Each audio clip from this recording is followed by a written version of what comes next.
பிரைஸ்லாம். இதோ இந்த நாள் தேவ செய்தியாக சங்கீதம் 139:6 படிப்போம். சங்கீதம் 139:6.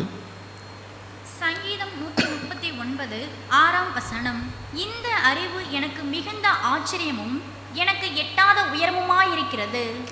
ஜெபிப்போம். ஸ்தோத்திரம் ஆண்டவரே, உமது கிருபைக்காய் நன்றி செலுத்துகிறோம். இதோ இந்த வார்த்தையை நாங்கள் தியானிக்கும்படியான கிருபை எங்களுக்கு தருவீராக. எங்கள் ஆண்டவரும் மீட்பர் இரட்சகருமா இயேசு கிறிஸ்துவின் வழியாக எடுக்கிறோம் நல்ல பிதாவே, ஆமேன். தாவீது சொல்லுகிறார், இந்த அறிவு எனக்கு மிகுந்த ஆச்சரியமும் எனக்கு எட்டாத உயரமாக இருக்குதுங்கிறார். ஹல்லேலூயா. எப்படிப்பட்டதான காரியம்? தேவன் ஒரு பெரிய செங்கடலை ரெண்டாக பிரிக்கிறாருங்கிறது எவ்வளோ பெரிய ஆச்சரியமான விஷயம். நம்ம யோசித்து பார்க்க முடியுமா? ஆமேன். ஒரு கடலே ரெண்டாக பிரியுது இஸ்ரேல் மக்கள் வழி நடத்தும்படியா. அது மட்டுமல்ல, யோர்தான் கரை புரண்டு ஓடுதுன்னு வேதம் சொல்லுகிறது. அந்த கரை புரண்டு ஓடுகிற யோர்தானில் அந்த ஆசாரியர்கள் காலை வச்ச உடனே அந்த நதி ரெண்டாக பிரியுது, இவங்களுக்கு வழி விடுது. ஹல்லேலூயா. அது மட்டுமல்ல, 40 வருஷம் அவர்கள் அந்த வனாந்தரத்தில் நடக்கிற போது ஒரு நாள் கூட சமைக்கலை. ஹல்லேலூயா. வானத்திலிருந்து மன்னாவை தேவன் கொடுத்தார். ஆமேன். அது மட்டும் இல்லை, வேதம் என்ன சொல்லுது? அவங்க ட்ரெஸ்ஸு அழுக்காகவே இல்லையா. 1 வருஷம் இல்லை, 2 வருஷம் இல்லை, நம்ம ஒரு நாள் போட்டாவே நாரி போகும். அவங்க ட்ரெஸ்ஸு அழுக்காகலை, செருப்பு தேஞ்சு போகல. ஹல்லேலூயா. இது எப்படிப்பட்டதான ஆச்சரியம்! நம்ம அறிவுக்கு எட்டாத ஒரு காரியம். ஹல்லேலூயா. இப்படியெல்லாம் நடக்குமா? இது கதையா? கதை இல்லை, இதெல்லாம் உண்மை. ஆமேன். இப்படிப்பட்ட ஒரு ஆச்சரியமான ஒரு காரியத்தை உங்கள் வாழ்க்கையில் எதையாவது சந்திச்சிருக்கீங்களா? ஆமேன். இந்த சபை அப்படி சந்திச்சிருக்கு. ஆமேன். நான் முன்பே சொல்லியிருக்கேன், தெரியாதவங்களுக்கு இப்போ தெரியும்படியாக சொல்கிறேன். ஆமேன். இந்த அஸ்திவாரம் போட்டு பில்லர் எழுப்பி பல நாட்கள் சும்மாவே கிடந்தது. ஒரே காடு தான், இந்த இடத்துல எதுவுமே கிடையாது. மேலே ரூஃபு போடுறதுக்கோ அந்த பைப்பை வாங்கி இவ்வளோ பெருசுக்கு ஒரு செட்டை போடுறதுக்கோ அந்த நாளில் கையில் காசு கிடையாது. ஆமீன். நம்ம பழையபடி வீட்டு மாடியில் தான் ஆராதனை நடந்துக்கிட்டு இருந்தது எப்போதும். ஏன்னா இங்கே ஒன்றும் இல்லாததுனால இந்த இடத்த நாங்கள் பார்க்குறதே இல்லை. எப்போயாவது ஒரு தடவை இந்த இடம் எப்படி இருக்குதுன்னு பார்க்க வரலாம் அப்படின்னு வருவோம். அப்போ ஒரு நாள் பார்க்குறோம், இந்த இடத்துல இவ்வளோ பெரிய இடத்துக்கு பைப்பு போட்டு சீட்டு போட்டு எல்லாம் ரெடியாக இருக்குது. யோசிச்சு பார்க்க முடியுமா? இது என்னைக்காவது நடக்குமா? யார்கிட்டையாவது சொன்னால் நம்புவாங்களா? நடந்தது உண்மை இதுதான். ஹல்லேலூயா. தேவன் நம்ம இந்த இடத்துக்கு வர்றதுக்கு நமக்கு முன்னாடி அவர் வர்றார். அவர் இந்த காரியத்தை எடுத்து செய்கிறவராக இருக்கிறார்.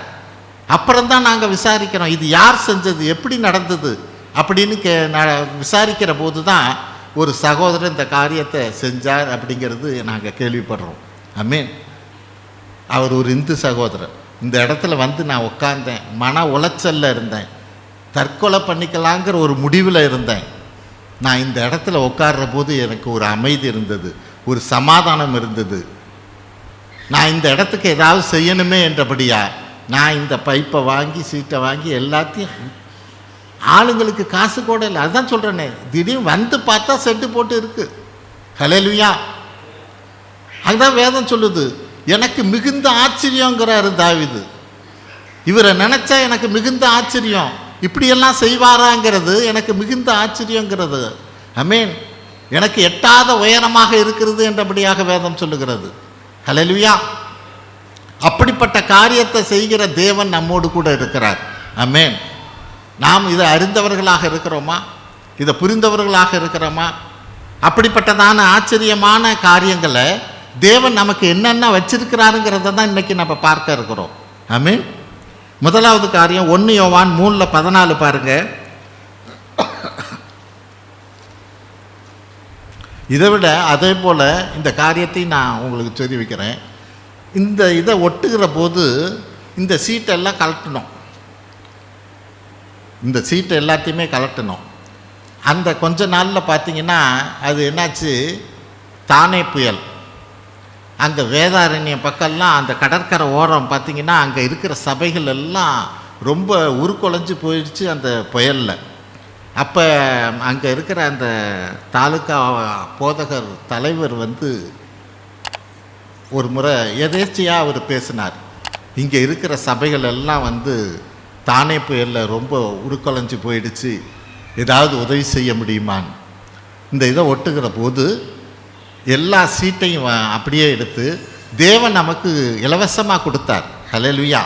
நம்ம இலவசமாக கொடுக்கணும் என்றபடியா எல்லாத்தையும் நம்மளே வண்டியில் ஏற்றி அங்கே வேதாரண்யத்துக்கு அனுப்பிவிட்டோம். அங்கே குறைஞ்சது சின்ன சின்ன சபைகள் 20 சபைகளுக்கு இந்த சீட்டெல்லாம் பயன்படுத்தப்பட்டது. ஆமென். தேவன் அப்படியா நம்மளை, அது அவங்களுடைய கண்களுக்கு ஆச்சரியம். ஹல்லேலூயா. தேவன் அப்படி ஆச்சரியமாக நடத்துகிற தேவன். ஆமென். அந்த காரியத்தில் நமக்கு இன்னுமா என்ன காரியத்தை தேவன் வைத்திருக்கிறாருங்கிறத தான் நம்ம இன்னைக்கு பார்க்க இருக்கிறோம். முதல் காரியம் 1 யோவான் 3:14 பார்ப்போம். 1 யோவான் 3:14 நாம் சகோதரரிடத்தில் அன்பு கூறுகிறபடியால் மரணத்தை விட்டு நீங்கி ஜீவனுக்குட்பட்டிருக்கிறோம் என்று அறிந்திருக்கிறோம். சகோதரனிடத்தில் அன்பு கூறாதவன் மரணத்திலே நிலை கொண்டிருக்கிறான். ஆமென். மரணத்தை விட்டு நீங்கி ஜீவனுக்கு உட்பட்டு இருக்கிறோம்னு தெரிஞ்சிருக்கணும். ஆமென். அப்படின்னா என்ன? நான் பலரிடத்துல புதுசாக சில பேர்த்த சந்திக்கிற போது கேட்குற கேள்வி தான் இதுதான். நீங்கள் இங்கே கண்ணை மூடுனீங்கன்னா என்ன ஆகும்னு உங்களுக்கு தெரியுமா? ஹல்லேலூயா. வேறொரு உலகத்துக்கு போவீங்கன்னு தெரிஞ்சுக்கங்கிறது. ஹல்லேலூயா. இந்த உலகத்தில் இருக்கிற எவ்வளோ பேர், கோடான கோடி பேர் இறந்துருக்கிறாங்க. ஆனால் ஆண்டவராக இயேசு கிறிஸ்துவின் கல்லறை மட்டும்தான் இன்னைக்கும் திறந்து இருக்குது. ஹல்லேலூயா. அவர் உயிர் தெளிந்து காமிச்சிருக்கிறார். ஆமென். இதுதான் நம்மளுடைய சத்தியம், இதுதான் நம்மளுடைய விசுவாசம். நம்ம இறந்ததோடு நம்ம வாழ்க்கை முடிந்து போகிறது இல்லை. ஹல்லேலூயா. வேதம் சொல்லுகிறது மரணத்தை விட்டு நீங்கி ஜீவனுக்கு உட்பட்டு இருக்கிறோம் என்றபடியாய் நீங்கள் அறிந்திருக்கிறீங்களாங்கிறது. ஆமென். இது உண்மையிலே நமக்கு நம்முடைய வசனத்தின்படி, வார்த்தையின்படியாய் மிகுந்த ஆச்சரியமான ஒரு காரியம், நமக்கு எட்டாத சிந்தனையாக இருக்கிறது. ஹல்லேலூயா. ஆனால் வேதம் சொல்லுகிறது இதுதான், நீ இங்கே கண்ணை மூடினா வேறு இடத்துல கண்ணை திறப்ப. அதுக்கு நீ தயாராக இருக்கிறியா? அது என்ன? ஒன்று நரகம், ஒன்று பரலோகம். இது ரெண்டு, வேறு ஆப்ஷனே கிடையாது.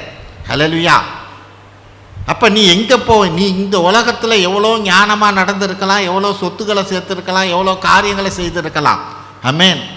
வேதத்தில் சொல்லப்பட்டபடியா அந்த ஐஸ்வர்யான் ரொம்ப எல்லா விதத்திலும் சம்பூர்ணமாக இருந்தான்னு வேதம் சொல்லுகிறது. ஆனால் அவன் இறந்த பிறகோ, ஆமென், அவன் நரகத்துக்கு போகிறவனாக இருக்கிறான். ஹல்லேலூயா. அப்போ இது நான் ஆண்டவராக இயேசு கிறிஸ்துவை ஏற்றுக்கொள்ளுகிறவனாக இருந்து இந்த வேதத்தை விசுவாசிக்கிறவனாக நான் நம்புகிறவனாக இருந்தா நான் இதையும் நம்பணும். மரணத்தை விட்டு நீங்களாக்கி ஜீவனுக்கு என்னை உட்படுத்துவாருங்கிற காரியம் உண்மையாக இருக்கிறது. ஹல்லேலூயா. ஆனால் அவர் அங்கே அதோட ஒரு ஜாயின் பண்ணுறாரு பாருங்க, நாம் சகோதரிடத்தில் அன்பு கூறுகிறபடியால். ஆமென். மரணத்தை விட்டு நீங்கி ஜீவனுக்கு உட்பட்டு இருக்கிறோம் என்று அறிந்திருக்கிறோம். ஹல்லேலூயா. இதுக்கும் சகோதரனுக்கு ஏன் முடிச்சு போடுறாரு? ஆமென்.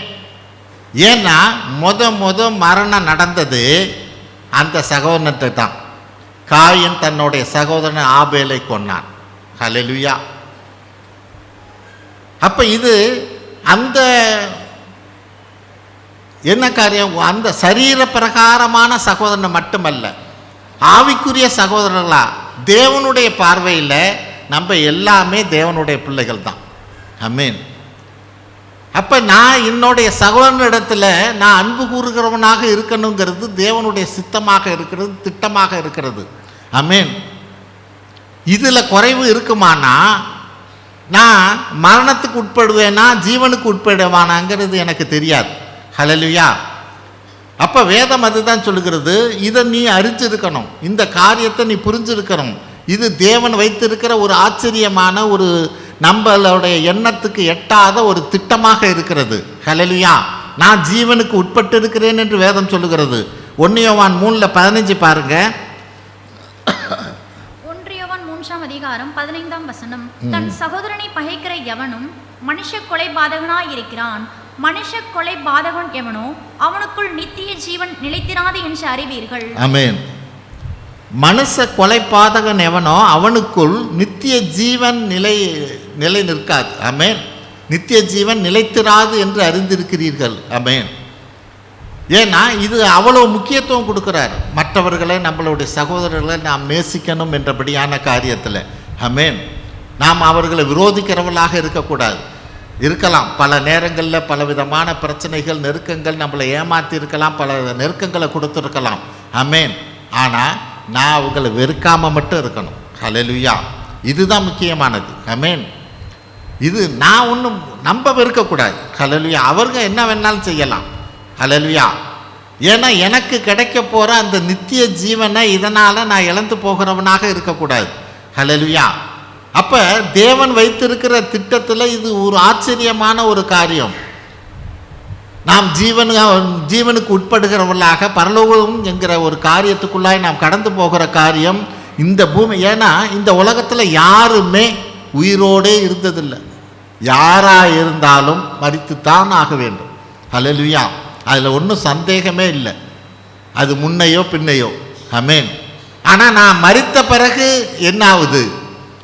இந்த உலகத்தோட என் வாழ்க்கை முடிஞ்சு போகுதா அப்படிங்கிறதுல திட்டமும் தெளிவுமாக இருக்கணும். அதோட முடிஞ்சு போவது இல்லை. ஹல்லேலூயா. அப்போ இந்த காரியத்தில் நான் எப்படி இருக்கிறேங்கிறது மிக மிக அவசியமானது. 2வது காரியம், நமக்கு ஒரு நித்திய வீடு பரலோகத்தில் உண்டு. 2 கொரிந்தியர் 5:1 பாருங்க. 2 கொரிந்தியர் 5:1.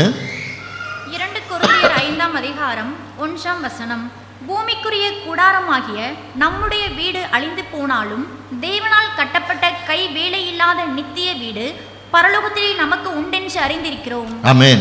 பூமிக்குரிய கூடாரமாகிய நம் வீடு, அது என்ன? நம்மளுடைய சரீரத்தை குறித்து பேசுது. பூமிக்குரிய வீடு நம்ம சரீரம். நமக்கு அந்த சரீரத்துக்குள்ள நான் இல்லை, எனக்குள்ளே இருக்கிற ஆத்மா தான் நான். இந்த நான்கிற என்னுடைய ஆத்மா தங்கி இருக்கிறதுக்கு சரீரமாகிய ஒரு வீடை தேவன் இந்த பூமியில் எனக்கு கொடுத்துருக்கிறார். ஆமென். அது அழிந்து போனாலும் தேவனால் கட்டப்பட்ட கை வேலை இல்லாத நித்திய வீடு, ஹல்லேலூயா, பரலோகத்தில் நமக்கு உண்டு என்று அறிந்திருக்கிறோம். ஆமென். பரலோகங்கிறது உண்மை. அந்த இடத்துல தேவன் நமக்குன்னு ஒரு இடத்தை ஆயத்தம் பண்ணி வைத்திருக்கிறார். ஹல்லேலூயா. அது மிக மிக முக்கியமானது. எப்படி பரலோகம் உண்மைங்கிறதோ, எப்படி நம்மளுடைய ஜீவனானது இந்த உலகத்தோட முடிந்து போகிறது இல்லைங்கிறது உண்மையோ, அதே போல் பரலோகத்தில் நமக்குன்னு ஒரு இடம் இருக்குங்கிறதும் உண்மை. ஆமென். அதை தான் வேதம் சொல்லுகிறது. அடுத்த வசனம் அதிலே 4வது வசனம் படிங்க. இந்த கூடாரத்தில் இருக்கிற நாம் பாரம் சுமந்து தவிக்கிறோம். இந்த போர்வையை களைந்து போட வேண்டும் என்று விரும்பாமல் மரணமானது ஜீவனாலே விழுங்கப்படுவதற்காக போர்வை தருத்துவர்களாய் இருக்க வேண்டும் என்று விரும்புகிறோம். ஆமென். இந்த கூடாரத்தில் இருக்கிற நாம் பாரம் சுமந்து தவிக்கிறோம். பல பிரச்சனைகள், நெருக்கங்கள் இருக்கு. ஆனால் இந்த போர்வையை களைந்து போட வேண்டும் என்று விரும்பாமல், கவனிக்கணும், இந்த கூடாரத்தில் நாம் பாரம் சுமக்கிறவர்களாக தவிக்கிறோம். சில பூமியில் இந்த உலகத்தில் சரீரத்தில் இருக்கிற போது கஷ்டங்கள் உண்டு. ஆனால் இந்த போர்வை களைந்து போட வேண்டும் விரும்பாமல், அப்படின்னா என்ன அர்த்தம்? இந்த உலகத்தில் இருக்கிற கஷ்டத்திலேருந்து நான் தப்பிக்கணும்னு சொல்லி நீ தற்கொலை கீது பண்ணிக்கணும்னு நீ முயற்சி பண்ணாத. இதுலேருந்து வெளியே போயிடுவோன்னு நீ முயற்சி பண்ணாத. ஹல்லேலூயா. இந்த போர்வையை களைந்து போட வேண்டும் என்று விரும்பாமல் மரணமானது ஜீவனாலே விழுங்கப்படுவதற்கு போர்வையை தரித்தவர்களாக இருக்கிறோம் என்று விரும்புகிறோம். நல்லா கவனிக்கணும். இதுலையும் மரணம் ஜீவனை விழுங்கலை. வசனம் என்ன சொல்லுது? மரணத்தை ஜீவன் விழுங்கும்படியாய். அப்படின்னா என்ன அர்த்தம்? நான் முன்பே சொன்னேன், இந்த போர்வையிலிருந்து நம்ம கலந்து போட வேண்டும் என்றபடியா, நான் எப்படியா இந்த சரீரத்தை போகணும்னு என்றபடியா நீ முயற்சி பண்ணாதபடி. ஏன்னு கேட்டால் எல்லாத்துக்கும் ஒரு காலங்கள் உண்டு. பூ தான் என்னாகும், காயாகும், காய் தான் கனியாகும். ஹல்லேலூயா. பூ தான் காயாகும், காய் தான் கனியாகும். ஹல்லேலூயா. அப்போ இங்கே காரியம் என்ன? அதுக்கு தான் அவர் சொல்கிறாரு, நீ இந்த போர்வையை கலந்து போடணும்னு விரும்பாத. ஏன்னா அதுக்குன்னு ஒரு நாள் இருக்குது, அதுக்குன்னு ஒரு வளர்ச்சி இருக்குது. அதில் ஜீவனானது, மரணமானது ஜீவனாலே விழுங்கப்படுவதற்கு அது ஒரு வளர்ச்சி இருக்குது, ஒரு தேவை இருக்குது. உன்னை சேவ் பண்ண வேண்டி இருக்குது. ஒரு காரியத்தை ஒரு முதிர்ச்சிக்குள்ளே நீ வர வேண்டி இருக்குது. அப்போ தான் என்ன ஆகும்? உனக்குள்ளே இருக்கிற ஜீவன் உன் மரணத்தை விழுங்கும். மரணம் ஜீவனத்தை விழுங்காது. ஹல்லேலூயா. வசனம் என்ன சொல்லுது? மரணமானது ஜீவனாலே விழுங்கப்படுவதற்கு இந்த போர்வையை தரித்து கொண்டே இரு. ஹல்லேலூயா. இந்த சரீரத்துக்குள்ளே இரு. அதுக்குன்னு ஒரு நாள் வரும். ஆமென். அன்னைக்கு இந்த காரியம் வாழ்க்கையில் நடக்கும். ஹல்லேலூயா. அதுக்கு முன்னாடி நீ வெம்பி போவாத, அது ஒன்றும் இல்லாமல் போயிடும். ஆமென். அப்போ நான் தேவன் எனக்கான காரியத்தில் அதுக்கு தான் முதல் வாரம் நான் பாரம் சுமந்து தவிக்கிறோங்கிறது எனக்கு தெரியுங்கிறார். ஆமென். அப்போ இப்படிப்பட்ட காரியத்தில் மிக மிக நம்ம கவனமாக இருக்கணும். இதுலேயுமே மரணம் ஜீவனை விழுங்குதா அல்லது ஜீவன் மரணத்தை விழுங்குதாங்கிறதுல கவனம் தேவை. அப்படின்னா என்ன? நெருப்பை தண்ணி அவிக்கும், அதில் ஒன்றும் சந்தேகம் இல்லை. அதே நேரம் நெருப்பும் தண்ணீரை கொதிக்க வைக்கும். எப்படி? நெருப்பை தண்ணியிலான அவிக்க முடியும், அதே நெருப்பில் தண்ணியை கொதிக்க வைக்கவும் முடியும். அதே மாதிரி தான் இங்கே மரணம் ஜீவனை விழுங்குதா, ஜீவன் மரணத்தை விழுங்குதாங்கிறதுல நீ கவனமாக இருக்கணும். ஏன்னா வசனம் என்ன சொல்லுது? வெளிப்படுத்தின விசேஷம் அந்த 2வது மரணங்கிற காரியத்துக்குள்ளாக நம்ம போகக்கூடாது. ஆமென். 21:8 பாருங்க. வெளிப்படுத்தின விசேஷம் 21:8. வெளிப்படுத்தின விசேஷம் 21ஆம் அதிகாரம் 8ஆம் வசனம். ஆமென். பயப்படுகிறவர்களும் அவிசுவாசிகளும் அருவருப்பானவர்களும் கொலைபாதகரும் விபச்சாரக்காரரும் சூனியக்காரரும் விக்கிரகாராதனைக்காரரும் பொய்யர் அனைவரும் 2ஆம் மரணமாகிய அக்கினியும் கந்தகமும் எரிகிற கடலிலே பங்கடைவார்கள் என்றார். ஆமென். அங்க வசனம் என்ன சொல்லுவா? 2ஆம் மரணமாகிய அக்கினியும் கந்தகமும் எரிகிற கடலிலே பங்கடைவார்கள். இந்த உலகத்தில் மரிக்கிற ஒரு மரணம் அது மட்டும் இல்லை, அதுக்கப்புறம் 2ஆம் மரணம் இருக்கு. அந்த மரணம் என்னன்னா அது அக்கினியும் கந்தகமும் எரிகிற கடலிலே பங்கடைகிற காரியம், ஒரு நரகத்துக்குள்ளாக போகிற காரியம். அப்போ நம்ம நினைக்கலாம், சரி இங்கே மரித்தது போல் அங்கே போனாக்க 2ஆம் மரணத்தில் நம்ம ஒன்றும் இல்லாமல் போயிடுவோம்ல, அப்புறம் என்ன அதுக்கு என்ன கவலைப்பட்டுக்கிட்டு அப்படின்னு. இந்த மரணம் அப்படி கிடையாது. இந்த மரணம் எதை குறிக்குது அப்படின்னா, இந்த அக்கினியும் கந்தகமும் எரிகிற கடலில் என்னாலும் இருக்கிற ஒரு காரியம். உன் ஆத்மா அந்த இடத்துல வெந்துக்கிட்டே தான் இருக்கும். ஆமென். ஆத்மா எப்படி வேகணும் உங்களுக்கு தெரியுமா? ஆமென். அதுதான் மிக மிக முக்கியமானது. அங்கே சரீரம் இல்லை, ஆத்மா எப்படி வேகும்? ஒருத்தர் திட்டுனா எப்படி உங்களுக்கு கஷ்டமாக இருக்குது? இந்த கஷ்டம் எத்தனை நாள் இருக்குது? எவ்வளோ மாதம் இருக்குது? எவ்வளோ வருஷம் இருக்குது? ஹல்லேலூயா. இப்படி தான் இருக்கும் அந்த ஆத்மா கஷ்டப்படுகிற காரியம் அந்த நரகத்திலையும். ஹல்லேலூயா. இந்த காரியமும் தானே நமக்கு ஆச்சரியமும் நமக்குடைய புத்திக்கு எட்டாத ஒரு காரியம். ஆனால் வேதம் சொல்லுது இப்படி இருக்கும்னு. அப்படின்னா நிச்சயமாக இருக்கும். ஹல்லேலூயா. அப்போ இப்போ இந்த காரியத்தில் நான் எவ்வளவு தூரம் இதை விசுவாசிக்கிறவனா, இதை நம்புகிறவனாக இருக்கிறேன். ஆமென்.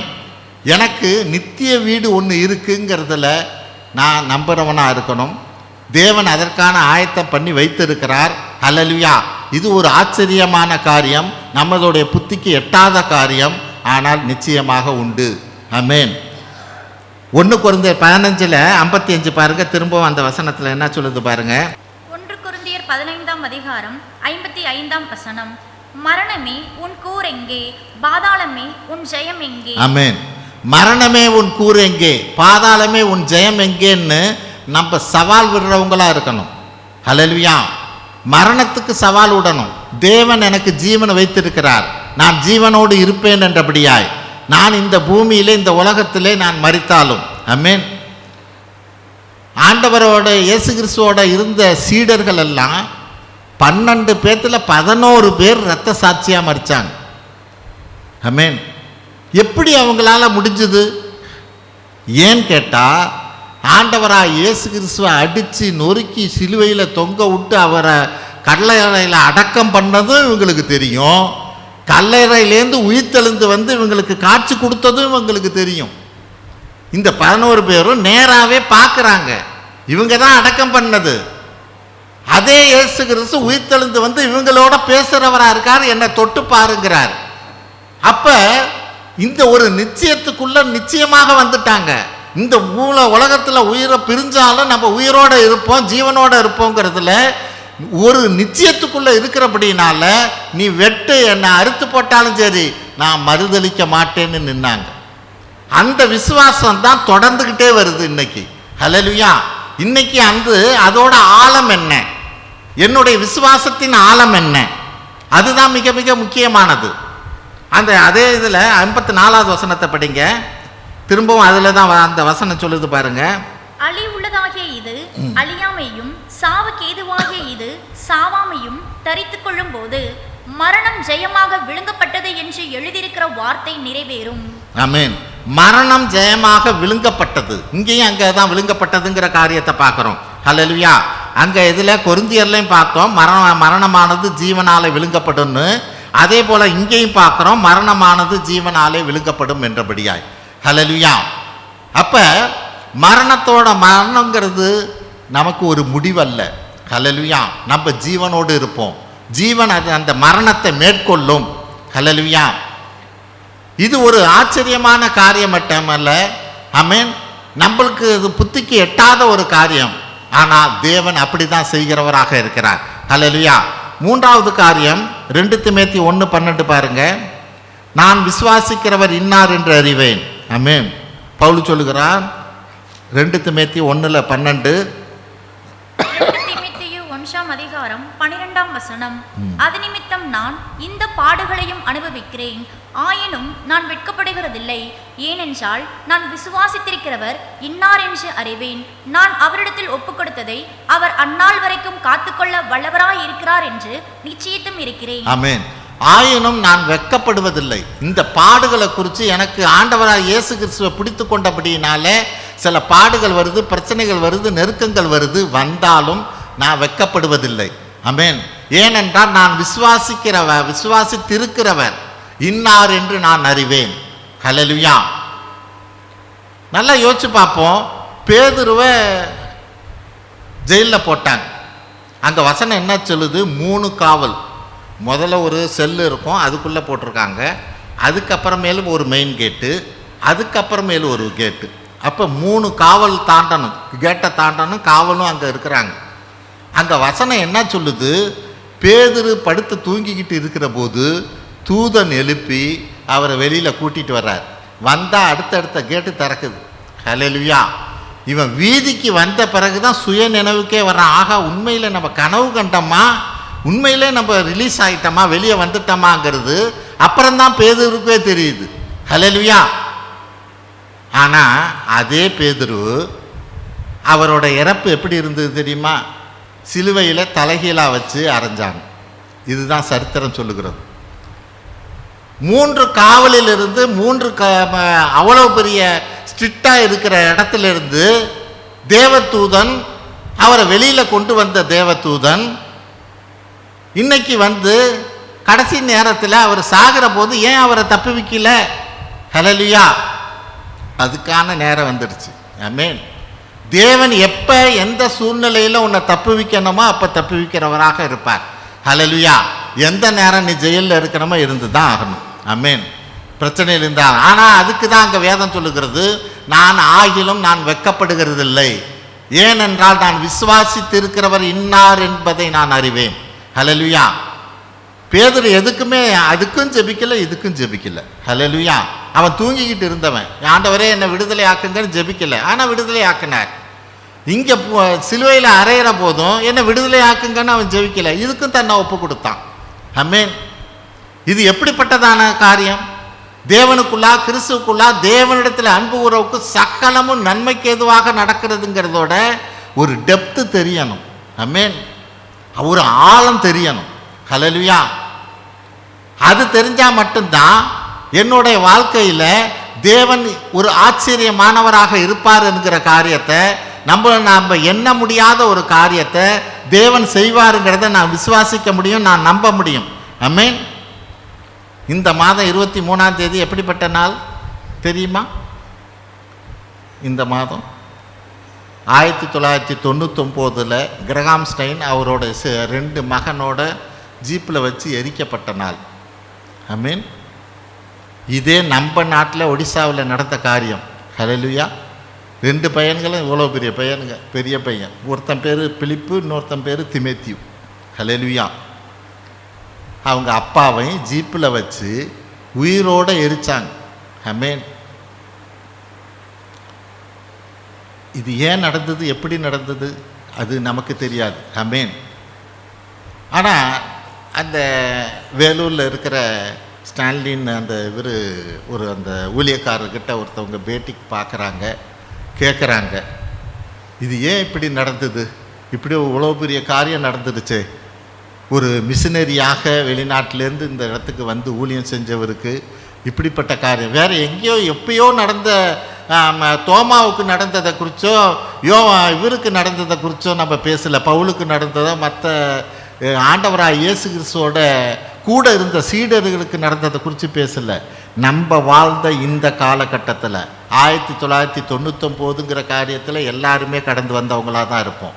ஆமென். இந்த நாட்களில் நடந்தது. ஹல்லேலூயா.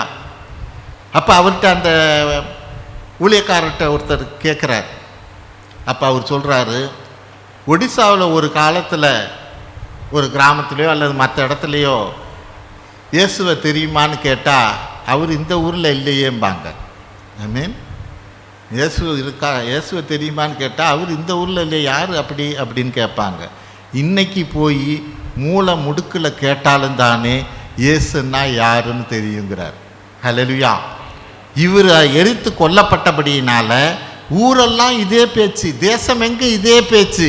எதனால், இவர் யார், எதுக்காக வந்தார், இயேசுங்கிறது யாரு அப்படிங்கிறத இந்த தேசம் முழுசும் தெரிஞ்சுக்கிச்சு அப்படிங்கிறார்.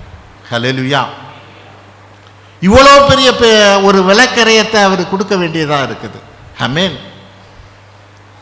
அப்போ தேவனோட வழிநடத்துதல் சில நேரங்களில் ஆச்சரியம்தான், நம்ம புத்திக்கு எட்டாதது தான். ஆமென். ஆனால் நான் அதை ஏற்றுக்கிறவனாக இருக்கணும். அது எப்படிப்பட்டதுங்கிறது நமக்கு தெரியாது. ஹல்லேலூயா. தேவன் செய்ய போகிற காரியங்கள் எப்படிப்பட்டதுன்னு நமக்கு தெரியாது. ஹல்லேலூயா. அப்போ இந்த நாளில் பிலிப்பியர் 1:29 படிப்போம். பிலிப்பியர் 1:29. ஏனெனில் கிறிஸ்துவனிடத்தில் விசுவாசிக்கிறதற்கு மாத்திரமல்ல, அவர் நிமித்தமாக பாடுபடுகிறதற்கும் உங்களுக்கு அருளப்பட்டிருக்கிறது. ஆமென். ஏனெனில் கிறிஸ்துவிடத்தில் விசுவாசிக்கிறதுக்காக மாத்திரம் அல்ல, அவர் நம்புறதுக்காக மட்டுமல்ல, அவர் நிமித்தமாக பாடுபடுகிறதற்கும் உங்களுக்கு அருளப்பட்டு இருக்கிறது. உங்களுக்கு அது ஒரு கிருபையாக உங்களுக்கு கொடுத்துருக்குங்கிறார். ஹல்லேலூயா. நீ பாடுபடுறது கிறிஸ்துவின் பொருட்டு, அது அருளப்பட்டு இருக்கிறது. ஹல்லேலூயா. நான் அவரை நம்பணும் விசுவாசிக்கிறதுக்காக மட்டுமல்ல. ஆமென். அவருக்காக பாடுபடுவதற்கும் உங்களுக்கு அருளப்பட்டு இருக்குது அப்படின்னு வேதம் சொல்லுகிறது. ஆமென்.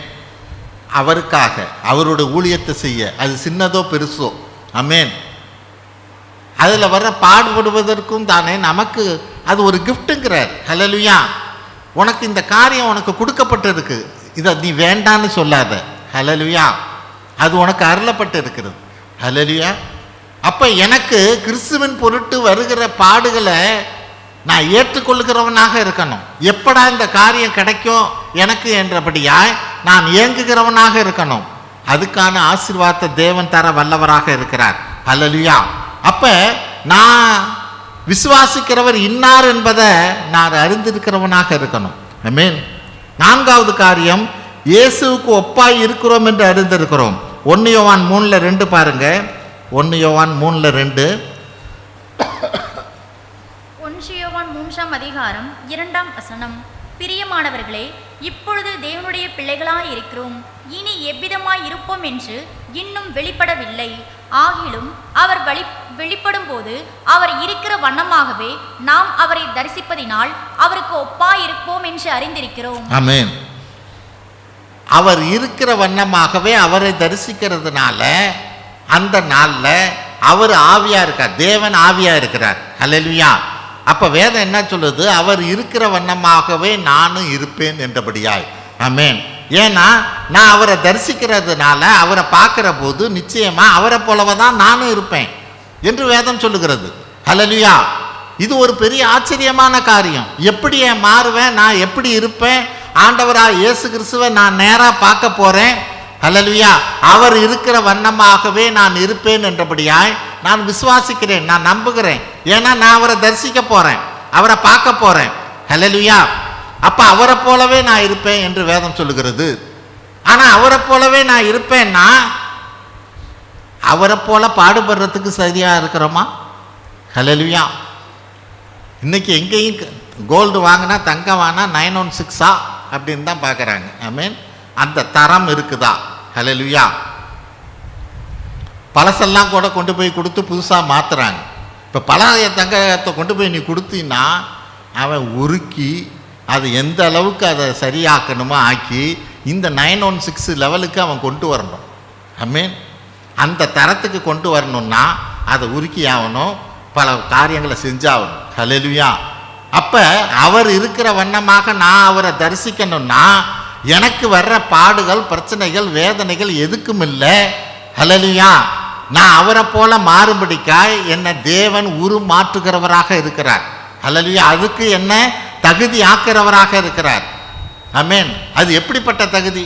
ஒரு பிரைம் மினிஸ்டரோட கொண்டு போய் பிரைம் மினிஸ்டர்கிட்ட போய் அவரோட உட்காந்து நான் டேபிளில் உட்காந்து சரிக்கு சரி உட்காந்து சாப்பிட முடியுமா? ஆனால் தேவன் நான் அப்படி செய்வேங்கிறார். வெளிப்படுத்தின விசேஷம் 3:20 பாருங்க. வெளிப்படுத்தின விசேஷம் 3:20. வெளிப்படுத்தின விசேஷம் 3ஆம் அதிகாரம் 20ஆம் வசனம். இதோ வாசற்படியிலே நின்று தட்டுகிறேன். ஒருவன் என் சத்தத்தை கேட்டு கதவை திறந்தால் அவனிடத்தில் நான் பிரவேசித்து அவனோட போஜனம் பண்ணுவேன், அவனும் என்னோட போஜனம் பண்ணுவான். ஆமென். அவனோட போஜனம் பண்ணுவேன். ஹல்லேலூயா. அவனோட போஜனம் பண்ணுவேன்னா நல்லா புரிஞ்சுக்கோங்க. அதோட அந்த வசனம் நிறுத்தலை. அப்படின்னா என்ன அர்த்தம்? பிரைம் மினிஸ்டரோட நான் போய் டேபிளில் உட்காடுறேன், அவர் சாப்பிட்டுக்கிட்டே இருக்கிறார், நான் அவரை பார்த்துக்கிட்டே இருக்க வைக்கல. ஹல்லேலூயா. அங்கே வசனம் சொல்லுது அவனு என்னோட போஜனம் பண்ணுவான். ஆமென். நான் சாப்பிட்றது அவனுக்கும் கொடுப்பேன். ஹல்லேலூயா. அப்போ தேவன் அப்படிப்பட்ட ஒரு பெரிதான ஒரு காரியத்தை தேவன் நமக்கு வைத்திருக்கிற போது வேதம் அங்கே அதை தான் சொல்லுது, இயேசுவுக்கு ஒப்பாய் இருக்கும்படிக்காய். ஆமென். அதுக்கு ஒரு ப்ராசஸிங் தேவை. அந்த ப்ராசஸ் தான் இந்த பூமியில் நமக்கு நடந்துக்கிட்டு இருக்குது. அதை தள்ளி விடுறவங்களாம் நம்ம இருக்கக்கூடாது. ஹல்லேலூயா. அது ஆண்டவரே நீங்கள் என்ன செய்யணுமோ சித்தமாக இருக்கிறீங்களோ அதை செய்யுங்க. ஆமென். நான் உங்களோட வந்து சரிசமமாக அங்கே டேபிளில் உட்காந்து உங்களோட சாப்பிட்ணும். அது மட்டும் இல்லை, அடுத்த வசனம் படிங்க 21. நான் ஜெயம் கொண்டு என் பிதாவினுடைய சிங்காசனத்திலே அவரோட கூட உட்கார்ந்தது போல ஜெயம் கொள்ளுகிறவன் எவனோ அவனும் என்னுடைய சிங்காசனத்தில் என்னோட கூட உட்காரும்படி அருள் செய்வேன். ஆமென். ஜெயம் கொள்ளுகிறவன் எவனோ அவனும் என்னோட சிங்காசனத்திலே என்னோடு கூட உட்காரும்படி அருள் செய்வேன். இது என்ன? ஜெயம் கொள்ளுகிறவன் எவனோ இந்த உலகத்தில் வர்ற உபத்திரவங்கள், பிரச்சனைகள், நெருக்கங்கள், எல்லா காரியத்துக்கும், ஊருக்கும், உலகத்துக்கும் நீ ஜெயிக்கிறவனா இருக்கணும். அதை தான் ஜெயம் கொள்ளுகிறவன் எவனோ. நீங்கள் அந்த வெளிப்படுத்தின விசேஷம் அந்த 7 சபைகளையும் நீங்கள் படித்து பார்த்தீங்கன்னா ஒவ்வொரு இடத்துலையும் ஜெயம் கொள்ளுகிறவன் எவனோ, ஜெயம் கொள்ளுகிறவனோ, ஜெயம் கொள்ளுகிறவன் எவனோ, இப்படி தான் அந்த வசனமே வரும். அப்போன்னா நான் ஒவ்வொரு காரியத்தையும் எனக்கு வர்ற காரியத்தில் பிரச்சனை வரதான் தெரியும். உலகத்தில் உபத்திரவங்கள் உண்டு, ஆனாலும் நான் ஜெயித்தேங்கிறவ. ஆமென். அப்போ நான் எனக்கு பிரச்சனைகள் வரும், ஆனால் ஜெயம் கொள்ளுகிறவனாக இருக்கிறேனா? ஜெயம் கொள்ளுகிறவனோட நான் ஜெயம் கொள்ளுகிறவனாக இருந்தாதான் அவருக்கு பக்கத்தில் சீட்டு போட்டு உட்கார முடியும். ஹல்லேலூயா. ஏன் சிங்காசனத்தில் அவனுக்கு நான் இடம் கொடுப்பேன் அப்படிங்கிறார். ஹல்லேலூயா. இது ஒரு சாதாரண விஷயமா? வானத்தையும் பூமி உண்டாக்கின அந்த தேவாதி தேவனோட பக்கத்தில் சீட்டில் உட்கார்றது சாதாரண விஷயமா? ஆமென். அப்போ வேதம் என்ன சொல்ல? அதுக்கு நான் ஜெயம் கொள்ளுகிறவனாக இருக்கணும், அவருக்கு ஒப்பாய் இருக்கும்படிக்காய். வேதம் அதுதான் சொல்லுகிறது. அவரை நான் தரிசிக்கிறவனாக இருக்கிறதுனாலே நானும் அவருக்கு ஒப்பாய் இருப்பேன் என்றபடியாய் நான் விசுவாசிக்கிறேன், நான் நம்புகிறேன். ஆமென். இந்த அறிவு ஆச்சரியமானது. இந்த காரியங்கள் நம்ம புத்திக்கு எட்டாத காரியம், ஆனால் நிச்சயமாக நடக்கும். ஹல்லேலூயா. நான் இதை விசுவாசிக்கிறவனாக இருக்கணும். ஆமென். நான் அதை நம்புகிறவனாக இருக்கணும்.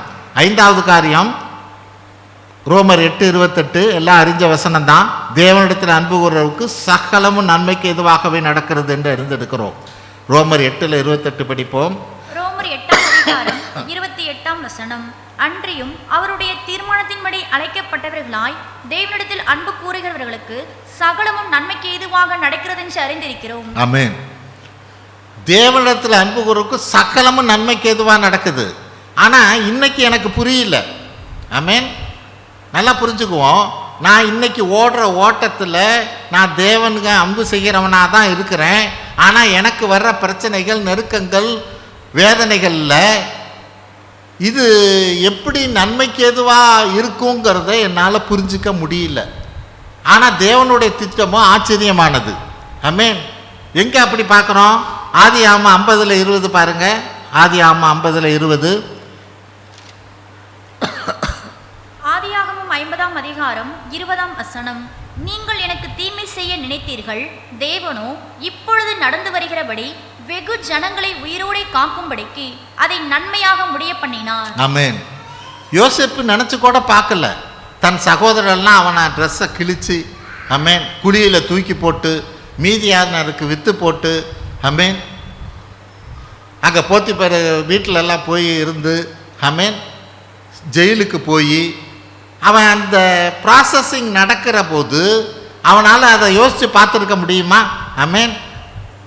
இது நன்மைக்கு எதுவாக தான் நடக்குதுன்னு வசனம் என்ன சொல்லுது? தேவனிடத்தில் அன்பு கூறக்கும் சகலமும் நன்மைக்கு எதுவாக நடக்கும். நல்லது தான். ஆனால் இந்த பாடுகள், பிரச்சனைகள், வேதனைகள் எல்லாம் இவன் நடந்து வர்ற போது, கடந்து வருகிற போது இது நன்மையாக தான் போய் முடியும்னு அவன் யோசித்து பார்த்துருப்பானா? யோசிக்கவே முடியாது. ஆனால் இன்னைக்கு தேவன் அந்த வார்த்தையை, வசனத்தை கொடுத்துருக்கிறார். அந்த யோசேப்போட சரித்திரத்தை நமக்கு காரியங்களாக கொடுத்துருக்கிறார்.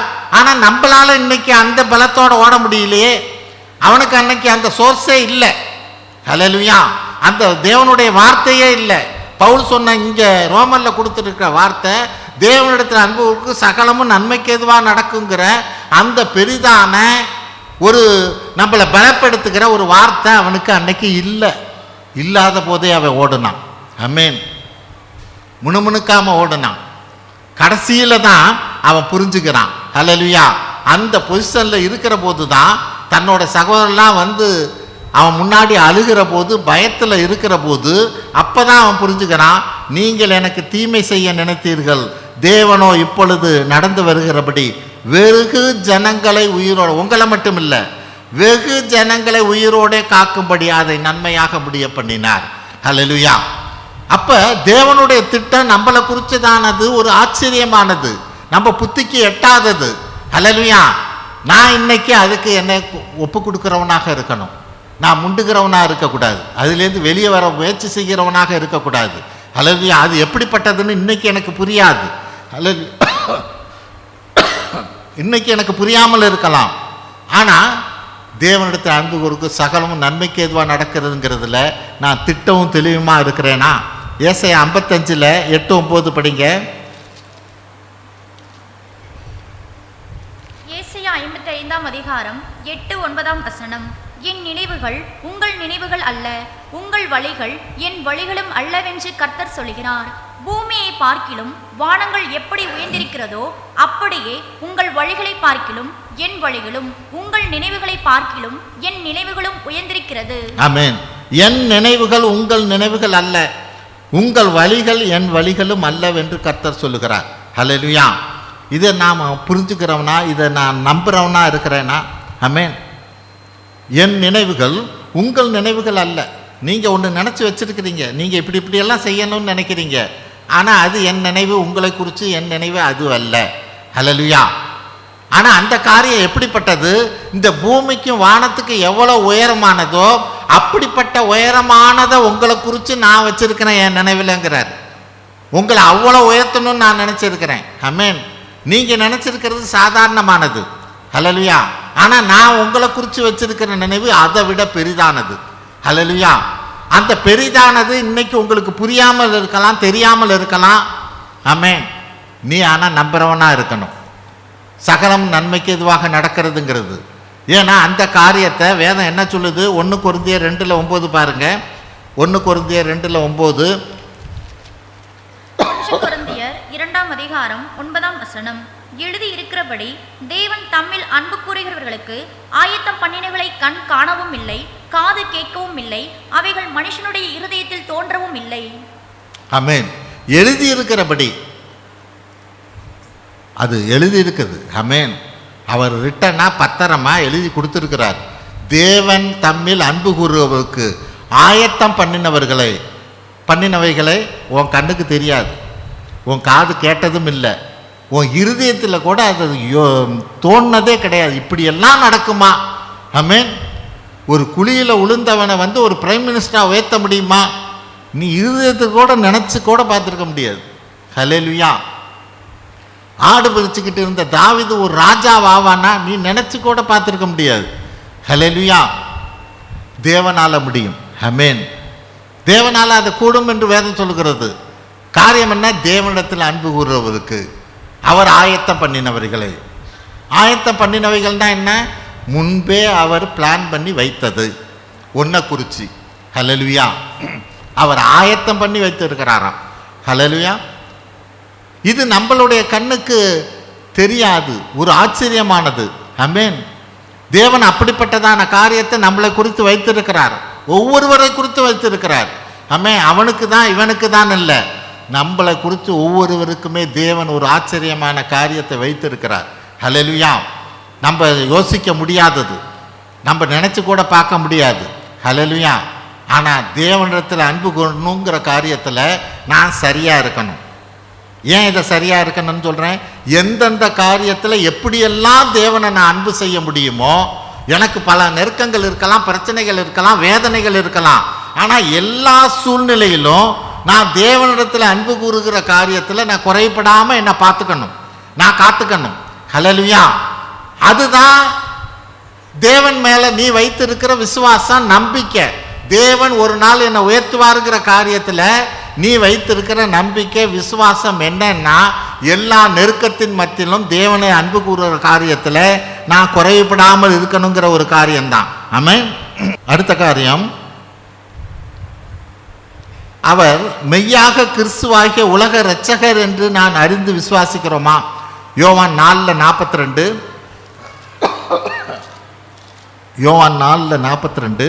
யோவான் 4:42. அந்த ஸ்திரீயை நோக்கி, உன் சொல்லி நிமித்தம் அல்ல, அவருடைய உபதேசத்தை நாங்களே கேட்டு அவர் மெய்யாய் கிறிஸ்துவாகிய உலக இரட்சகர் என்று அறிந்து விசுவாசிக்கிறோம் என்றார்கள். ஆமென். என்னோட காரியம் கிறிஸ்து, அவர் உலக இரட்சகராகிய கிறிஸ்து, மெய்யான கிறிஸ்துங்கிறதுல நான் விசுவாசிக்கிறவனாக, நான் நம்புகிறவனாக இருக்கணும். ஆமென். அப்போ தான் தேவன் எனக்கு ஒரு பெரிய காரியத்தை செய்ய முடியும். ஹல்லேலூயா. ஒரு ஆச்சரியமான காரியத்தை என் வாழ்க்கையில் அவர் நடத்தணும்னா, நான் அவர் உலக இரட்சகர். அப்படின்னா என்ன? உலக இரட்சகர்னா என்ன அர்த்தம்? உலகத்தில் வர்ற எந்த பிரச்சனையிலிருந்தும் அவர் உன்னை ரட்சிக்க வல்லவர். ஹல்லேலூயா. உலக இரட்சகர்னா என்ன அர்த்தம்? உலகத்தினால உனக்கு வர்ற எந்த உபத்திரவத்திலிருந்து அவர் உன்னை ரட்சிக்க வல்லவர்ங்கிறது தான் உலக இரட்சகர். ஹல்லேலூயா. இதை தான் நான் புரிஞ்சவனாக இருக்கணும். அப்போஸ்தலர் நடபடி 4:12 பாருங்க. அப்போஸ்தலர் நடபடி 4:12. அப்போஸ்தலர் 4:12. அவராலே அன்றி வேறொருவராலும் இரட்சிப்பு இல்லை.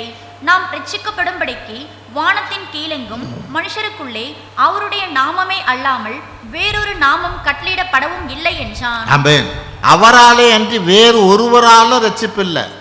உனக்கு வர்ற பிரச்சனைக்கு, உனக்கு வர்ற நெருக்கத்துக்கு அவரால் மட்டும்தான் ரட்சிப்பு. அவராலே அன்றி வேறு ஒருவராலும் இல்லை. நீ அவளை பிடிக்கலாம், இவளை பிடிக்கலாம், அப்படி பண்ணலாம், இப்படி பண்ணலான்னு யோசிக்காத. எவராலையும் முடியாது. அவர் மட்டும்தான் ரட்சிப்பு. ஹல்லேலூயா. அப்போ அவருடைய நாமத்துக்கு தான். ஆமென். அவருடைய நாமம் அல்லாமல் வேறு ஒன்று கொடுக்கப்படவில்லை. ஹல்லேலூயா. அப்போ அந்த நாமத்தை நான் உயர்த்துகிறவனாக இருக்கணும். ஆமென்.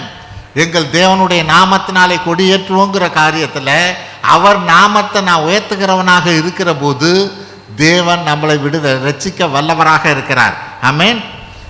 அவர் ரட்சிக்க வல்லவரா? யோவான முத ஆண்டவர் இயேசு கிறிஸ்துவை பார்க்கிற போது அதை தான் சொல்றார். உலகத்தின் பாவத்தை சுமந்து தீர்க்கிற தேவ ஆட்டுக்குட்டின்னு தான் இந்த உலகத்துக்கு இயேசு கிறிஸ்துவை அவர் இன்ட்ரடியூஸ் பண்ணி விடுறார். இவர் யாரு? ஆமென். இவர் யாருன்னா உலகத்தின் பாவத்தை எல்லாம் சுமந்து தீர்க்கிற தேவ ஆட்டுக்குட்டி என்றபடியாய். ஹல்லேலூயா.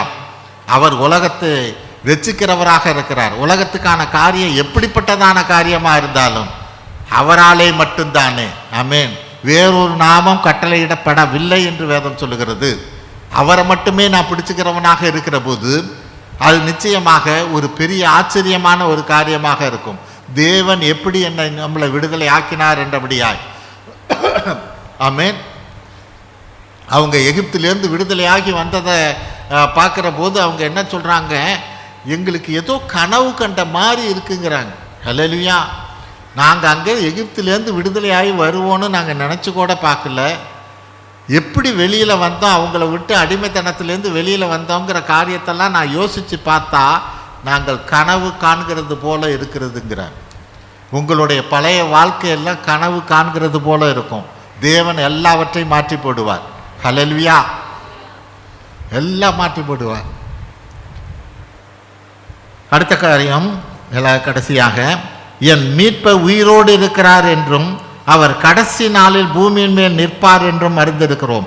யோபு 19:25. யோபு 19ஆம் அதிகாரம் 25ஆம் வசனம். என் மீட்பர் உயிரோடு இருக்கிறார் என்றும் அவர் கடைசி நாளில் பூமியின் மேல் நிற்பார் என்றும் நான் அறிந்திருக்கிறேன். ஆமென். என்னைக்கோ எழுதின காரியம் இருக்கிற வேதத்தில் இருக்கிற புக்கிலே இந்த யோபு தான் ரொம்ப பழமையானதுங்கிறாங்க. அந்த யோபு என்ன சொல்றாரு பாருங்க, இந்த என் மீட்பர் உயிரோடு இருக்கிறார் என்றும் அவர் கடைசி நாளில் பூமியின் மேல் நிற்பார் என்றும் நான் அறிந்திருக்கிறேன். ஹல்லேலூயா. நிச்சயமாக அவர் வருவார். எதுக்கு? நியாயம் தீர்க்கும்படிக்காக வருவார். ஹல்லேலூயா. நியாயம் தீர்க்கும்படிக்காக வருவார். அவர் நிச்சயம் வருவார். அன்னைக்கு யோபுக்கு இருந்த இந்த ஒரு எண்ணங்கள், ஒரு நினைவுகள் உண்மையிலே நமக்கு ஆச்சரியமாக இருக்குது. நம்மளும் இவ்வளோ வேதத்தை படித்து இவ்வளோ வசனத்தை கேட்டு எல்லாம் இருந்தோம். இந்த நிச்சயம் எனக்கு இருக்குதா? உலகத்தின் முடிவில் ஒரு நாள் ஆண்டவராக இயேசு கிறிஸ்து வருவார் என்பதை நான் எந்த அளவுக்கு விசுவாசிக்கிறவனாக, நான் நம்புகிறவனாக இருக்கிறேன். இது மிக ஆச்சரியமானது இல்லையா? இதை விட அதே போல் ஆச்சரியமானது பாருங்க. லூக்கா 23:42 படிங்க. லூக்கா 23:42. லூக்கா 23ஆம் அதிகாரம் 42ஆம் வசனம். இயேசுவை நோக்கி, ஆண்டவரே, நீர் உம்முடைய ராஜ்யத்தில் வரும்போது அடியேனை நினைத்தருளும் என்றான். ஆமென். யாரு? இந்த கல்லன், நல்ல கல்லன். 3 பேரும் 3 பேர்த்த சிலுவையில் அரைஞ்சிருக்கிறாங்க. ஆண்டவராக இயேசு கிறிஸ்து நடுவில் 2 கல்லன்கள் 2 ஓரத்தில் இருக்கிறாங்க. 3 பேர்த்துக்குமே இன்னும் கொஞ்ச நேரத்தில் உயிர் போகுது. அப்போ ஒரு கல்லன் என்ன சொல்கிறான்? ஆண்டவர் இயேசு கிறிஸ்துவை பார்த்து, நீங்கள் ஏதோ உயிரோட, நீங்கள் யாரோ இறந்தவங்களெல்லாம் உயிரோடு எழுப்பியிருக்கீங்க, என்னென்னமோ அற்புதத்தை அதிசயத்தை செஞ்சுருக்கிறீங்களே, இப்போ நம்ம இந்த சிலுவையிலேருந்து கீழே இறங்கும்படியாக செய்யுங்களே பார்ப்போம் அப்படின்னு ஒரு கல்லன் சொல்கிறான். இன்னொரு கல்லன் என்ன சொல்கிறான்? அவனை பார்த்து, டேய், நம்ம தான் பாவம் பண்ணோம், நம்மளை சிலுவையில் அரைஞ்சிருக்காங்க, அவர் எந்த இதுவுமே பண்ணாதவர், அவரையும் சிலுவையில் அரைஞ்சிருக்கிறாங்க என்று சொல்லிட்டு இயேசு கிறிஸ்துவை பார்த்து சொல்கிற வார்த்தை தான் இது.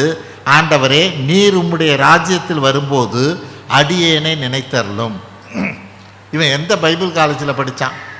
ஹல்லேலூயா. 3 பேர்த்துக்குமே உயிர் போகுது. ஆண்டவராக இயேசு கிறிஸ்து மீண்டும் வருவாருங்கிறத யார் இவனுக்கு சொன்னது? ஹல்லேலூயா. இது எவ்வளோ ஆச்சரியமான காரியம். இவனுடைய விசுவாசம் எப்படிப்பட்டது?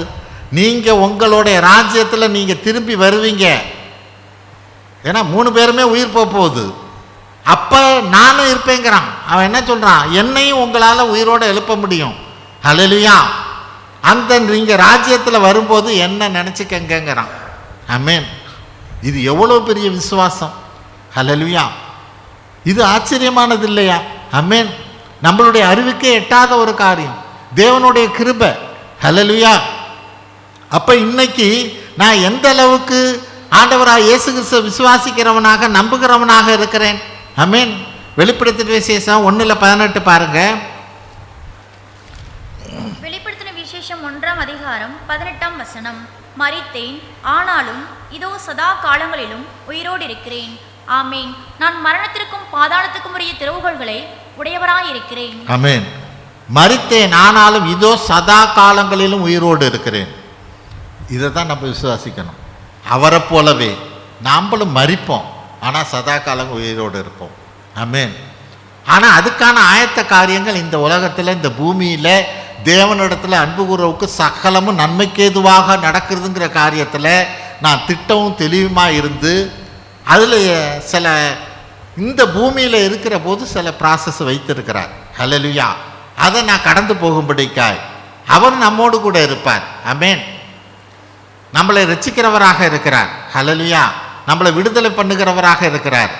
அவரை நான் விசுவாசிக்கிறவனாக, நான் நம்புகிறவனாக இருந்து இந்த நாளிலும் தானே இந்த அறிவு எனக்கு மிகுந்த ஆச்சரியம், எனக்கு எட்டாத உயரமாக இருக்குது என்றபடியாய் தாவீது சொல்லுகிறது போல இந்த காரியங்கள் ஆச்சரியமானது, நம்மளுடைய அறிவுக்கு எட்டாத ஒரு காரியம்தான். ஆனாலும் நிச்சயமாக தேவன் நம்மளை ரட்சிக்க வல்லவராக இருக்கிறார். எல்லா காரியத்திலும் விடுதலையாக்க வல்லவராக இருக்கிறார். அவரையே நம்ம விசுவாசிக்கிறவங்களாக, நம்புகிறவங்களாக இருப்போம். தேவன் பெரிய காரியத்தை செய்ய வல்லவர். ஜெபிப்போம். தோத்திரம் ஆண்டவரே, உமது எல்லையில்லா கிருபைக்காக நாங்கள் நன்றி செலுத்துகிறோம் அப்பா. இதோ எங்களை குறித்ததான காரியத்திலே ஆண்டவரே இந்த அறிவு எனக்கு மிகுந்த ஆச்சரியம், எனக்கு எட்டாத உயரமாக இருக்கிறது என்றபடியாய் தாவீது சொல்லுகிறது போல ஆண்டவரே எங்களை குறித்ததான காரியம் மிக ஆச்சரியமான காரியம். ஆண்டவரே உமது கிருபைக்காய் நன்றி செலுத்துகிறோம். எங்களுக்கல்ல கர்த்தாவே, எங்களுக்கல்ல, உமது கிருபை நிமித்தமும் உமது சத்தியத்தின் நிமித்தமும் உம்முடைய நாமத்திற்கே மகிமை வர பண்ணுவீராக. ஆம் ஆண்டவரே, நாங்கள் நினைப்பதற்கு வேண்டுவதற்கு மேலாக ஆசீர்வதிக்கிற தேவனே, நீர் எங்களுக்கு செய்ய நினைத்ததை ஆண்டவரே எங்களது கண்கள் கண்டதல்ல ஆண்டவரே, எங்கள் காதுகளும் கேட்டதில்லை, எங்கள் இருதயத்திலே தோன்றியதும் இல்லை.